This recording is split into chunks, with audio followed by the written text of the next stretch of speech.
বাসায় 2 থেকে 3 বার এভাবে প্র্যাকটিস করো, দেখবা তোমার কনফিডেন্স অনেক বেড়ে যাবে। আসসালামু আলাইকুম। গুচ্ছ এ ইউনিটে যারা চান্স পেতে চাও তাদের জন্য আজকে আমি কিছু কার্যকরী টিপস শেয়ার করব। তো আমি তোমাদের সাজিদ শিহাব ভাইয়া। তো চলো আমরা এই কার্যকরী টিপসগুলো দেখে আসি। তো প্রথমে ভাইয়া একটা তুমি শর্ট একটা টেকনিক সবসময় অ্যাপ্লাই করবা, যে তুমি যখন কোশ্চেন পেপারটা পাবা, কোশ্চেন পেপার পাওয়ার পরে তুমি যেগুলোর উত্তর জানতা ওইগুলো তো আগে দাগাবা, ঠিক আছে? ওইগুলো আগে দাগানোর পরে দেখবা অনেক কোশ্চেন তো থাকিয়া যাবে যেগুলো আসলে তুমি টাচ করতে পারো না, ঠিক আছে? ওই কোশ্চেনটাই হয়তো তোমার কাছে অপরিচিত লাগতেছে, তো তুমি তখন একটু অপশন টেস্ট করবা। কি করবা? এই কার্যকরী টিপস নাম্বার 1 কি, অপশন টেস্ট। কিভাবে অপশন টেস্ট করবা? দেখো, যদি এমন একটা কোশ্চেন থাকে যে তুমি কখনো দেখো নাই, তুমি কি করবা? ওই কোশ্চেনটা বাদ দিয়ে তুমি অপশনগুলোর দিকে তাকাবা। অপশনগুলোর দিকে তাকাইয়া তুমি একটা জিনিস বুঝতে পারবা যে যে কোনো 3টা জিনিস একই টাইপের আছে। কি বলছি? যে কোনো 3টা জিনিস একই টাইপের আছে। যেমন আমি যদি তোমাদের জাস্ট সিম্পলি বোঝার জন্য একটা উদাহরণ দিই, নিচের কোনটি মলাস্কা পর্বের প্রাণী? ওইখানে দেওয়া আছে সাপোজ অ্যামিবা, ছত্রাক, ব্যাকটেরিয়া, ভাইরাস, আর একটা দেওয়া আছে শামুক বা ঝিনুক। তো দেখো, বাকি যে অপশনগুলো আছে না, ওই অপশনগুলো কিন্তু একই টাইপের, মানে সবাই আনুবীক্ষণিক। এক্সেপশনাল যে অপশনটা আছে ওইটা কি, শামুক বা ঝিনুক। তো দেখো, এইখানে অনেক বেশি সম্ভাবনা আছে না যে অ্যান্সার শামুক বা ঝিনুক হওয়ার, কারণ বাকি 3টে তো তোমার একই টাইপের। তো যেটা অ্যান্সার ওটা কিন্তু সবসময় একটু এক্সেপশনালি হয়, বাকি সবগুলো একই টাইপের থাকে, আর একটা থাকবে যেটা অন্য টাইপের, ওইটাই হবে তোমার অ্যান্সার। তো তুমি যে জিনিসটা পারো না, যে কোশ্চেনগুলো তুমি পারো না, ওগুলো একটু চোখ বুলেই যাবা, যে অপশনগুলো আসলে একই টাইপের যেগুলো আছে ওগুলো বাদ দিয়ে দেবা, তাহলে তুমি আসলে কারেক্ট জিনিসটা দেখাইতে পারবা, ঠিক আছে? তো তুমি যদি অন্তত 4টা অপশনের থেকে 2টা অপশনও বাদ দিয়ে দিতে পারো এইভাবে অপশন টেস্ট করার মাধ্যমে, তাহলে তোমার থাকে 2টা অপশন হাতে, ওই 2টার ভিতরে যে কোনো একটা যদি তুমি দাগাও, তোমার চান্স 50-50, 50%, 50%। তার মানে কি, তোমার চান্স মানে ওই জিনিসটা কারেক্ট হওয়ার সম্ভাবনা অনেক বেড়ে গেল। আন্দাজ দেখালে তো 25%, তুমি যেহেতু 2টা বাদ দিয়ে দিছো তাহলে তোমার 50% সম্ভাবনা ওই এমসিকিউটা কারেক্ট হওয়ার। তাহলে এইটা হচ্ছে তোমাদের কার্যকরী টিপস নাম্বার 1। দ্বিতীয় যে কার্যকরী টিপসের কথা আমি বলবো, তুমি টাইম ম্যানেজমেন্ট খুব সুন্দরভাবে করবা। কিভাবে করবা? আমি ইতিমধ্যে একটা ভিডিও দিয়ে রাখছি চ্যানেলে, যে টাইম ম্যানেজমেন্টটা কীভাবে করা যায়, ওইটা তুমি ভালোভাবে দেখবা। তৃতীয় যে পয়েন্টের কথাটা আমি বলবো, যে তুমি মানে প্রচুর পরিমাণ স্কিপ করবা। তুমি একটা প্রশ্ন নিয়ে কখনোই টাইম ওয়েস্ট করবা না। কি বলছি ভাইয়া? একটা কোয়েশ্চেন তুমি দেখতেছো পারো, কিন্তু 5 থেকে 6 লাইন করার পরেও তুমি মনে করতেছো আমি তো পারবো, এই তো একটু পরেই হয়ে যাবে। এইভাবে করতে করতে তুমি টাইম নষ্ট করতে এসো তো করতেই এসো।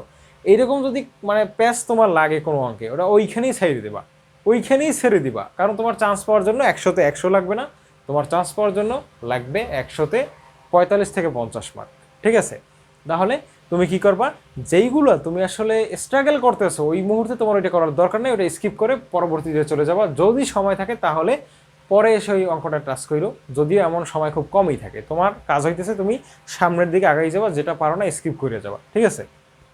এইভাবে করবা।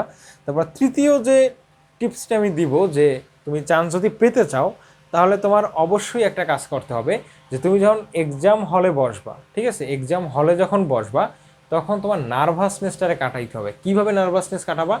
তুমি এইভাবে চোখ বন্ধ করবা, চোখ বন্ধ করার পরে এইভাবে বুক ভরে শ্বাস নিবা। কি বলছি ভাইয়া? তোমার তো ভয় লাগবে, তুমি নার্ভাস থাকবা, চারপাশে তাকাবা, দেখবা কাউকে চেনো না, সবার অপরিচিত মুখ, সবার মুখ শুকনা।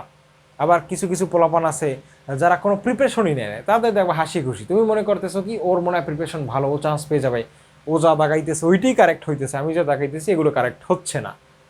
এটার কারণে কিন্তু তোমার কনফিডেন্স ব্রেক হয়ে যেতে পারে, এটার কারণে কিন্তু তোমার আসলে চান্সটা মিস হয়ে যেতে পারে ভালো প্রিপারেশন থাকা সত্ত্বেও। তো তুমি কি করবা? এক্সাম হলে যাবা, এক্সাম হলে নার্ভাসনেস কাটানোর একটা অব্যর্থ আমি ঔষধ বলে দিই। ঔষধ বলতে খাওয়ার ওষুধ না, জাস্ট এই ট্রিক্সটা ফলো করো। যাওয়ার পরে কি করবা? তোমার সিটে তুমি বসলা, বসার পরে চোখ বন্ধ কইরা নাক দিয়ে শ্বাস নিয়ে মুখ দিয়ে বের করবে, এভাবে 2 থেকে 3 বার বের করবে। এখন তুমি আবার বলতে পারো ভাই আপনি কি ডাক্তার হয়ে গেছেন? না, আমি ডাক্তার না। এটা যে কতটা কার্যকরী একটা পদ্ধতি, এটা আসলে তুমি বাসায় 2 থেকে 3 বার এভাবে প্র্যাকটিস করো, দেখবা তোমার কনফিডেন্স অনেক বেড়ে যাবে, তোমার মানসিক চাপটা কমে যাবে। মানসিক চাপ কমানোর একটা অব্যর্থ তোমার ট্রিক্স বা একটা অব্যর্থ একটা তোমার ঔষধ বলা যায় এটারে।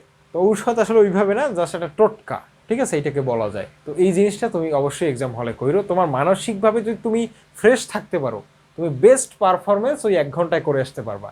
কি বলছি বুঝতে পারছো? বিশ্বাস না হলে এখনই করো, এই ভিডিও দেখার দরকার নেই ভাই, এখনই তুই কর যদি বিশ্বাস না হয়। ঠিক আছে, ভাইয়ের কথাগুলো বিশ্বাস করলে ভালো, বিশ্বাস না করলে প্রমাণ ইনশাল্লাহ তুমি নিজেই দেখতে পারো। তো যাই হোক, আর একটা কথা হচ্ছে, তোমরা সবসময় সময়ের দিকে লক্ষ্য রাখবা। এই জন্য কী করবা, যে কোনোভাবে হলে একটা অ্যানালগ ঘড়ি নিয়ে যাবা, কারণ বেশিরভাগ হলে দেখবা ঘড়িটা নষ্ট, স্যারে বলবে আমি প্রত্যেক 5 মিনিট পর পর জানাবো। স্যারে 5 মিনিট পর জানাবে কোন সময়, স্যারে বলবে এইটা যা পরীক্ষার আর 5 মিনিট বাকি আছে, ওই যে 55 মিনিট চলে যাবে ভাই, তুমি টেরও পাবা না হলের ঘড়ি যদি নষ্ট থাকে।